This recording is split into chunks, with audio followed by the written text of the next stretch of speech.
parce que je me retrouve plusieurs années en arrière, je retrouve Albert Daudelin-Gérard au tableau en train donc de former très bien les futures hôtesses. Bon, ben là c'est Francière qui est en train de préparer au saut les futures candidates qui voulaient devenir infirmières ou secouristes parachutables. Effectivement, l'entraînement était assez poussé, assez rigolo, mais assez poussé.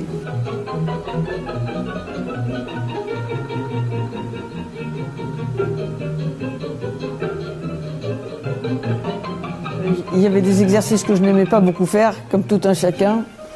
Mais en particulier l'histoire de danse russe, j'y arrivais jamais parce que danser presque assis au sol, c'est extrêmement difficile, mais ça donnait des muscles d'enfer.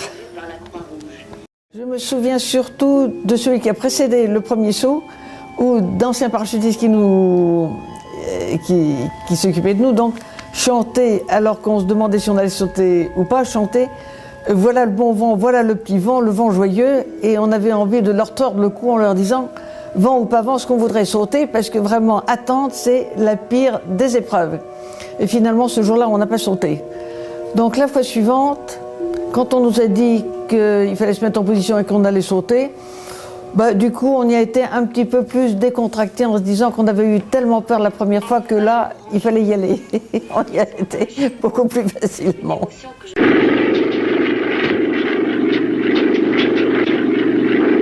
C'est une ancienne histoire. J'ai eu bêtement un accident d'avion. J'avais préparé, j'ai été partie aux États-Unis pour un diplôme d'anesthésiste et avec une bourse. Et pendant ce temps-là, j'ai réussi à passer mon brevet de pilote privé. Rentré en France, j'ai voulu le faire homologuer et m'y remettre. Et à ce moment-là, j'étais rentré dans l'armée de l'air, à Fort-Lamy, bêtement au décollage. J'ai eu une panne d'essence au décollage et je me suis crashé.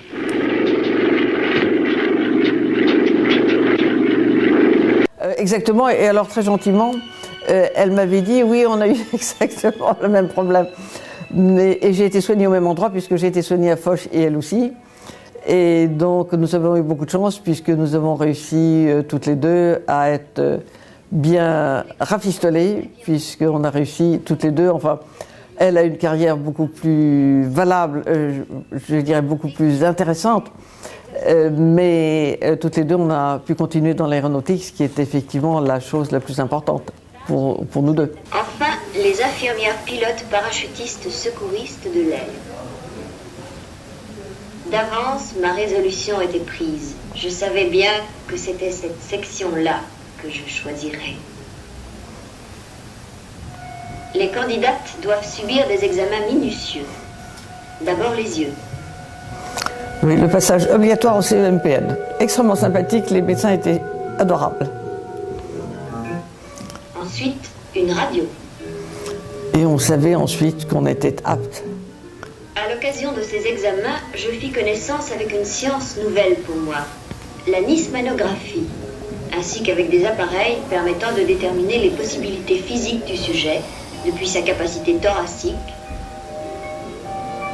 et ses réactions cérébrales. Là, l'examen est très très poussé. Jusqu'à l'état de son cœur. On pourrait être après cela presque candidat cosmonaute.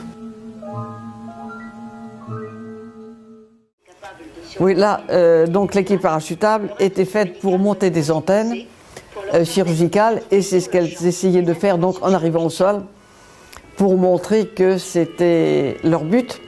Bon, ça n'a pas pu se concrétiser, mais le travail a passionné tout le monde et je crois qu'on en garde d'excellents souvenirs.